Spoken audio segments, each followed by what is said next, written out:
Okay, for this video, I'll be discussing extinguishment of criminal liability and is law or indeterminate sentence law. So let us start. When does criminal liability extinguish? Kailan ba nawawala ang criminal liability? Of course, number one there will be death.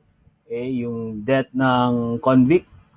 Siyempre, kung patay na yung convict, wala na siyang criminal liability. Okay?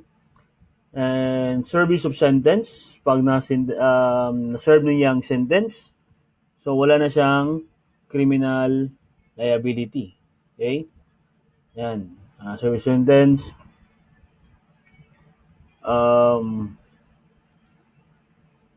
Amnesty, yan. That's another one. We have also absolute pardon. We have prescription of crime and prescription of penalty. Okay, prescription of crime and prescription of penalty. And of course, marriage by the offended party in cases of rape. Yan yung total extinguishment of criminal liability kasi meron yung partial. Conditional pardon, good conduct time allowance, yun yung partial. Now, let's go to amnesty and pardon. Anong kaiba ng dalawa? Pag sinabi nating amnesty, it's an act of the sovereign power. It's an act of the people, act of the sovereign power. Granting oblivion or general pardon for a past offense and usually exerted in behalf of certain class of persons who are subject to the trial. So, usually, ang amnesty ay binibigay sa certain classes of person. Usually, mga political prisoners. Political prisoners ang ibigay ng amnesty. At saka grupo ang binibigay ito, hindi individual. On the other hand, pardon is an act of grace. When you say grace is parang awa, act of awa. Proceeding upon the power entrusted with the execution of the laws. So, sino ba yung entrusted to execute the law? It's the executive. Usually, pardon is given by the executive, by the president, who exempts individual on whom it was bestowed from the punishment of law inflicts from crime he was committed. Again, ito ay binibigay sa isang tao. This is individual. So, again, amnesty is a blanket pardon. Blanket pardon kasi grupo ang binibigay nito. Okay? Who are usually political offenses yung commit nila. While pardon includes crimes or says any crimes siya, any crime, no? And exercised individually by the president. Like ERAP was given pardon, okay? Nakasan was given amnesty. I think meron pa example dito mamaya, no? Amnesty may be exercised before trial, even before trial, or even before investigation. Kahit walang conviction, pwede nga bigyan ng amnesty. Kahit walang conviction. But pardon, it can be exercised only when the person is already convicted. Kailangan convicted na yung tao bago mo siya bigyan ng pardon. Okay? Bago siya bigyan ng pardon. It requires concurrence of Congress. Okay? Yung amnesty, kailangan may approval or concurrence ng Congress. When si Congress, ano yan? Dalawa yan. House of Representatives, yung mga congressman, at saka Senate, yung mga senador natin. But pardon does not require it. Does not require concurrence of Congress. Okay? Amnesty is a proclamation of chief executive in concurrence of Congress. Therefore, judicial notice should be appreciated. Okay? So, kasi it's proclamation of chief executive in concurrence of Congress eh. Pero itong pardon, this is a private act. Private act lang to ng president. Kaya it needs to be pleaded and it needs to be proven. Ito, hindi mo kailangang i-prove yung amnesty kasi it's proclamation of chief executive. Ito kasi, it's just a private act of the president. So again, si Trillanes was granted amnesty by President Noynoy, while Ruben Padilla was granted pardon, absolute pardon by President Duterte. Okay, so yung kaiba ng dalawa. Kasi yung kay Trillanes, political crimes yun. Kaya naman, illegal possession of firearms eh. So, any crime pwede yung pardon. Now, let's go to prescription of crime and prescription of penalty. Okay, prescription of crime, prescription of penalty. What do you mean by prescription of crime? It's a forfeiture or loss of right of a state to prosecute the offender after lapse of certain time. So, ito, forfeiture or loss. Nawawala yung right ng state, ng people to prosecute the offender after the lapse of time. Kasi naglapse na yung time. Okay? For 20 years, 15 years. Okay? So, you can file a case which was committed 20 years ago, 15 years ago, 10 years ago. Depende sa crime. No, that's prescription of crime. So, hindi na pwedeng i-file yan.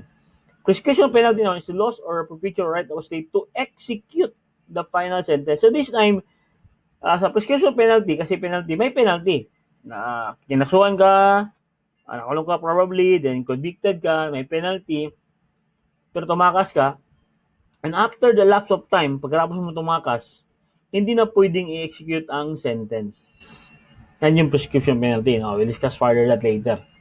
Now, so, sa years naman, halos magkapareho lang yan. Ha? Sa death, reclusion perpetual temporal, parehos lang 20 years. Sa afflictive, prison mayor, 15 years. Sa correctional, parehos lang 10 years. Sa arresto mayor, 5 years. Dito lang nagkaiba sa libel. Kasi sa libel, prescription crime, 1 year. Oral defamation, standard by deed, 6 months. Light offenses, 2 months lang. Pero sa prescription penalty, light offenses prescribed in 1 year. Okay, prescribing yun. So, tanda niya lang, yung prison correctional is 10 years. Prison mayor, 15. Okay, death, LDR, 20 years. And light offense is, arresto mayor is 5. Light offense is 2 months for prescription crime, 1 year for prescription of penalty. Prescription of crime. Kailan magsisimula ang prescription of crime? The period of prescription shall commence to run from the day which the crime is discovered. Upon discovery. Okay, the crime is discovered. It shall be interrupted by filing of complaint information and shall commence to run again when such proceeding terminate without the accused being convicted or acquitted. So, ma-interrupt lang siya, maputol yung prescription pag-file ng complaint or information. Interrupted siya. Okay, ganito. If A kills B, pinatay ni A si B, ngayon, then, na-discover ngayon, tapos after 20 years, saka pa final yung kaso, wala na. Prescribe na yun. Pero kung pinatay ni A si B ngayon, tapos na-discover ang krimen after 10 years, magsisimula yung 20 years after 10 years. Okay? And it will be interrupted upon filing of complaint or information. Okay, ganito. Baldo killed Conrad. Okay. On the dark corner, midnight. Okay. Tinan nyo kailan pinatay? January 2, 1960. The Menador witnessed the entire incident. May witness, but he was so scared to tell authorities about it. On January 2, 1970, the Menador, bothered by his conscience, reported the matter to the police. Okay? After investigation, the police finally arrested Baldo on January. Kailan aresto? January 6, 1980. Charged in court, Baldo claimed that the crime he committed already prescribed. Sabi niya, prescribed na. As a crime prescribed. Okay, ganito. Kailan ba na-commit ang crime? January 2, 1960. Kailan siya na-arresto? January 6, 1980. If you're going to look at the gap or the lapse of time from 1960 to 19, it's 20 years. It's more than 20 years. So, prescribed na sana. But, you will start counting a 20-year period from discovery. Kailan ba na-commit ang crime?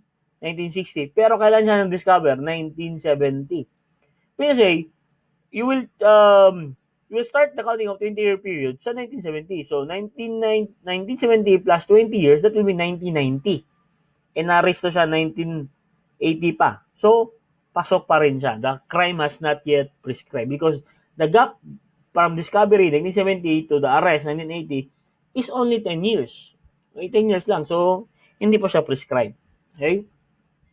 No, the crime has not yet prescribed. Prescription crime will commence to run from the day the crime was discovered. Not upon committing the crime, not commission of crime, but upon discovery.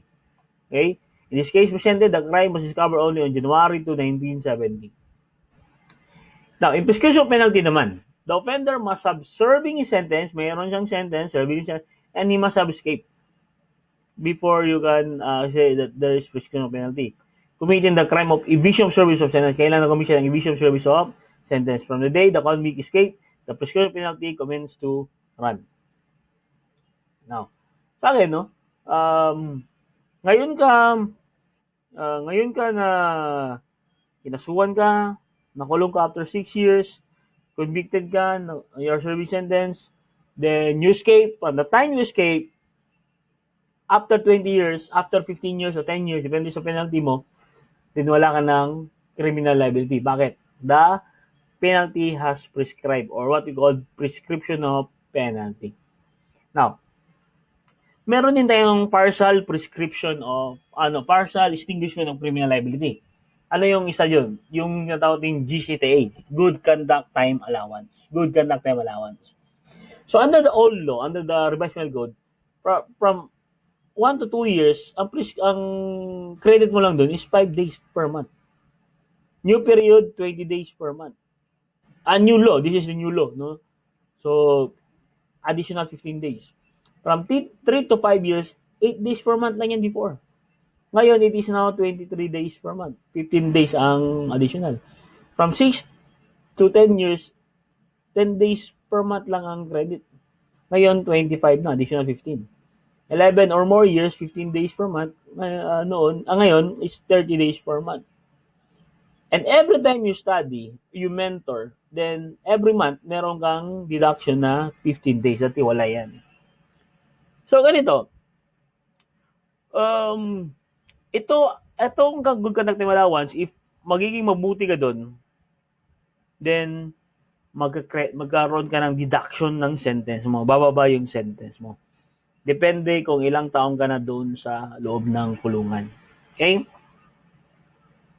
So this is now the new period. 20 days, 23, 25, 30, and 15 days for teaching or mentoring. Pero meron din tayong tawag na STAL. Ano yung STAL? Special Time Allowance for Loyalty. Ito para sa mga loyal to. Ha? Special Time Allowance for Loyalty. Anong deduction? 1/5 deduction of his sentence. 1/5 deduction of his sentence. If the prisoner escapes during calamity and gives himself up to authorities within 48 hours following the issuance of proclamation announcing the passing away of the calamity. So, kung tumakas siya, may calamity, okay, may calamity, tumakas yung prisoner, yung inmate, bumalik siya within 48 hours, nawalan yung calamity, then meron siyang deduction 1/5. Now, how about yung hindi tumakas kahit may calamity? Dati, wala silang deduction. But under the new law, meron silang deduction. Yung hindi tumakas kahit may calamity, 2/5 deduction yun. 2/5 deduction yun. Okay? Check yung tala ito. Tingnan nyo. Okay. Central Visayas Police look out for 141 jail escapes from Leyte. Ito yung during Yolanda. When Yolanda hit Leyte, especially Tacloban, 141 jails ang prisoner dito, ang miskapo. Okay? Now, if itong 141, if may bumalik dito, yung bumalik within 48 hours, may deduction sa sentence yun. 1/5. Yung hinuli, hindi bumalik, nahuli, walang deduction yun. Yung hindi tumakas, kahit may calamity, may deduction yun. Ang deduction nun ay 2/5. Pag hindi tumakas, 2/5. Pag tumakas, bumalik, 1/5 ang deduction kasi loyal. May loyalty. So let's go to indeterminate sentence law. Ang purpose lang indeterminate sentence law ay ganito. To give a person a chance to avail parole. Okay? Kailan ba pwede mag-apply ng parole ng isang tao? Kaya, under indeterminate sentence law, the court shall sentence the accused to a determinate sentence of maximum term, may maximum term, which the law is in view of the sentences could properly impose, and the minimum. So, simply lang yung indeterminate sentence law. When you impose a sentence, kailangan may maximum sentence, may minimum sentence. Okay? Well, maximum sentence is based on the provision of the revised penal code. The minimum sentence is very clear, within the range of penalty lower to that prescribed by the RPC. 1 degree lower ang minimum. Okay, so yan yung rule dyan. Example. Remember, this is our degree of penalty. This is our period. Okay, ito yung example number 1. The crime is homicide. The crime is homicide. And under the law, under the revised penal code, the penalty ng homicide ay reclusion temporal. What if walang mitigating, walang aggravating? So, neutral. 0. Pag 0 yan, anong epekto yan? Medium period, no? So, ang penalty niya will be reclusion temporal, which is provided by law, pero no period, kasi 0-0 yan, medium period. That's the maximum sentence. Pero kailangan mong determine yung minimum sentence. Ano yung minimum sentence? 1 degree lower. Remember, reclusion temporal. What is 1 degree lower than reclusion temporal? That would be prisión mayor. So the answer is within the range of prisión mayor. Okay, within the range of prisión mayor. Okay, another thing, another example. What if the crime is frustrated homicide? Ang kaso ay frustrated homicide. And under the laws, homicide, temporal yan. And merong isang mitigating, walang aggravating. Now remember, pag frustrated ang kaso, 1 degree lower yan. Di ba? 1 degree lower yan. So, ang nakabalakay sa batas, sa RPC, homicide, reclusion temporal. Reclusion temporal, frustrated, 1 degree lower. So, prison mayor.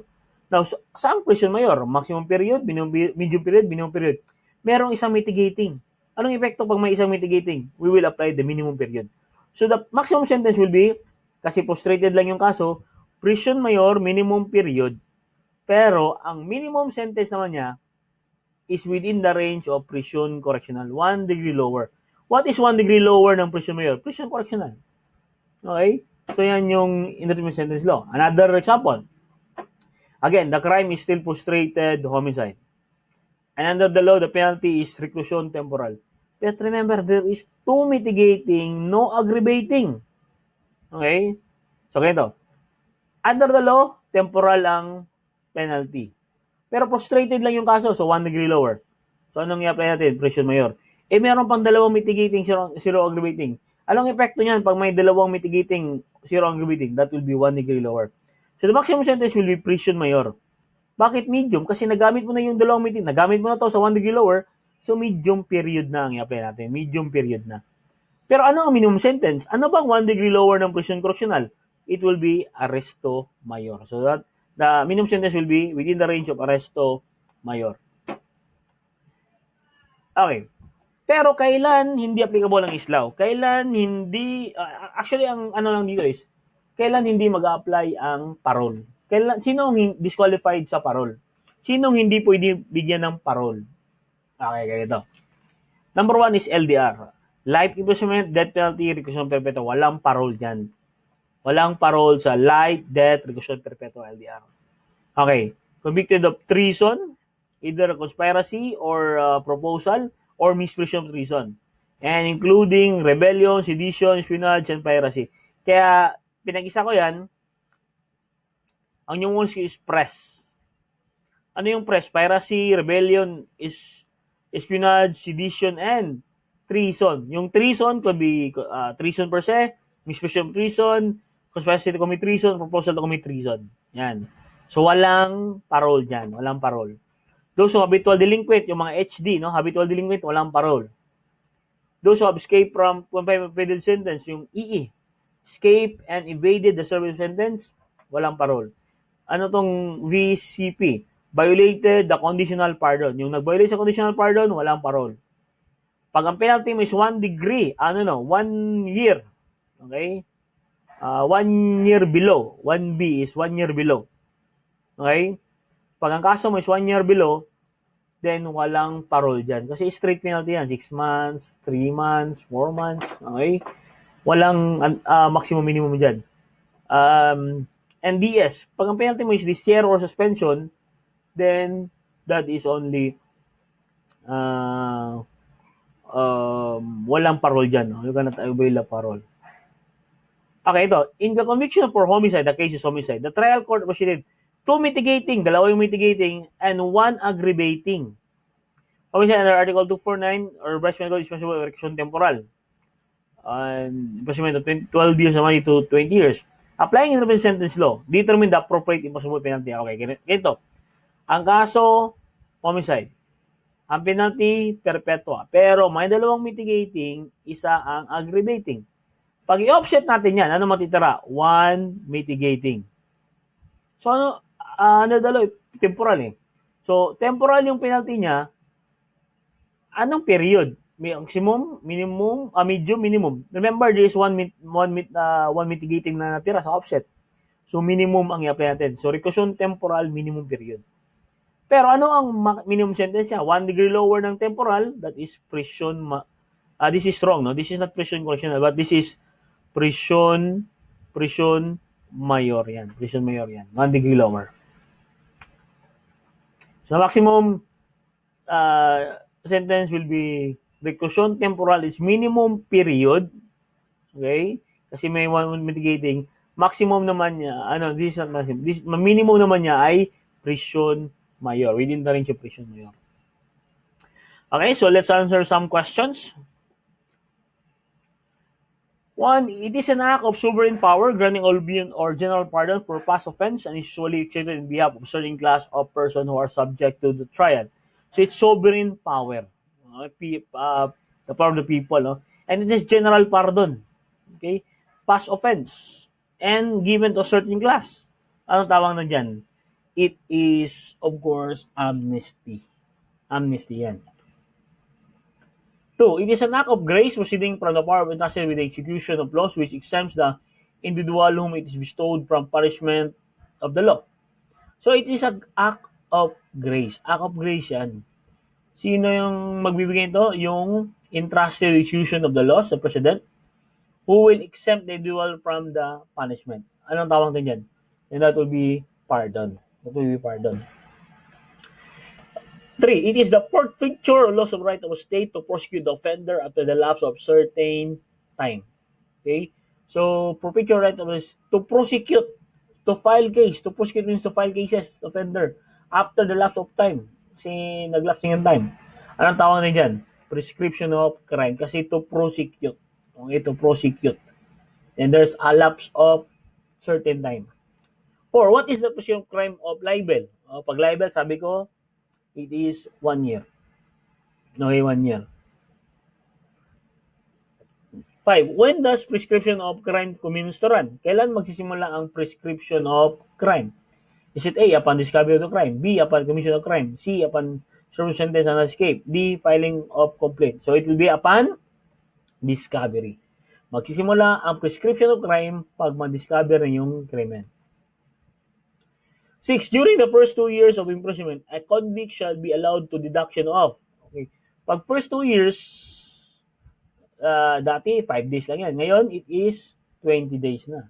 Okay. First 2 years, 20 days. Kasi ito, 23, 3 to 5 na to eh. Okay. 3 to 5, 6 to 10 yata to, 11. No? It's a loss or right of the state to execute the final sentence. So ito, execute. Nawawala na yung right ng state to execute the final sentence. Anong tawag na dyan?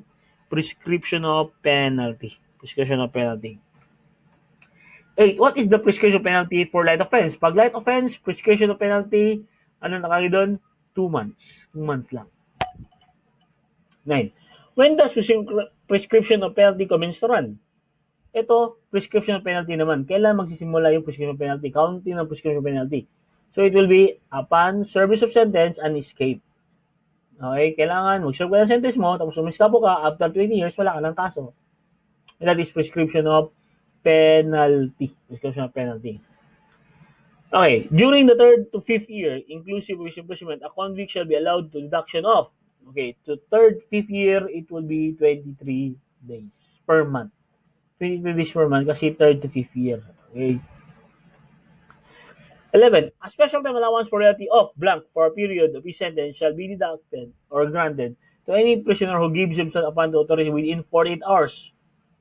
Pag miskapo, during calamity, bumalik within 48 hours, ano ang deduction? 1/5. 1/5.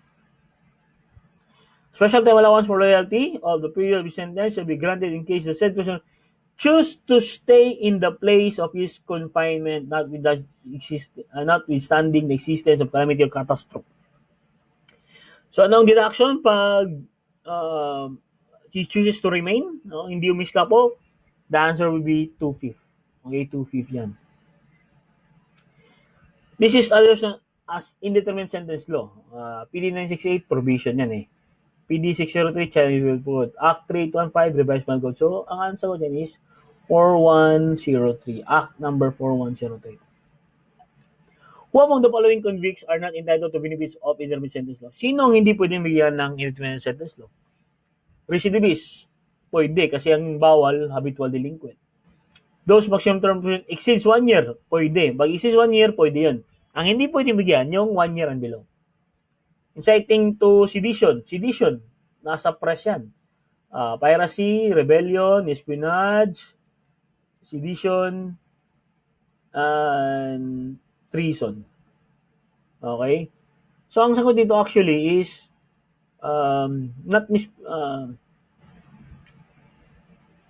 ang sagot dito is misprision of treason. Kasi not entitled, no? Hindi entitled sa ang misprision of treason. Pero, yung sedition, not entitled yun. Pero pag inciting to sedition, entitled yun. Recidivist, entitled. Pag exceed 1 year, entitled. Okay?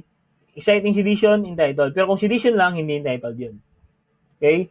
Misprision of treason, hindi entitled ng Indeterminate Sentence Law. Okay? So, this is the last part of my discussion with Book 1.